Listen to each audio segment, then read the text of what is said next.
यहाँ अपने नाज़रीन को बताएं, बलूचिस्तान नेशनल पार्टी के सरबराह अख्तर मेंगल ने फौरी पाकिस्तान आने का फैसला कर लिया। कायम मुकाम सदर बलूचिस्तान नेशनल पार्टी साजिद तरीन के मुताबिक BNP सरबराह अख्तर मेंगल कल पाकिस्तान पहुंचेंगे। गुज़िश्ता रोज साजिद तरीन और अख्तर मेंगल ने इल्जाम आयद किया है कि आईनी तरमीम के मामले पर उनकी जमात के अराकीन असम्बली पर दबाव डाला जा रहा है। ये भी कहना था कि पार्लियामेंट लॉजिस में सरदार अख्तर मेंगल के फ्लैट पर इस्लामाबाद पुलिस ने छापा भी मारा।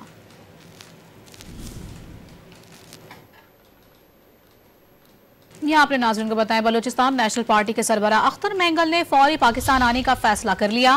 कायम मुकाम सदर बलूचिस्तान नेशनल पार्टी साजिद तरीन के मुताबिक BNP सरबराह अख्तर मेंगल कल पाकिस्तान पहुंचेंगे। गुज़िश्ता रोज साजिद तरीन और अख्तर मेंगल ने इल्जाम आयद किया है कि आईनी तरमीम के मामले पर उनकी जमात के अराकीन असम्बली पर दबाव डाला जा रहा है। ये भी कहना था कि पार्लियामेंट लॉजिस में सरदार अख्तर मेंगल के फ्लैट पर इस्लामाबाद पुलिस ने छापा भी मारा।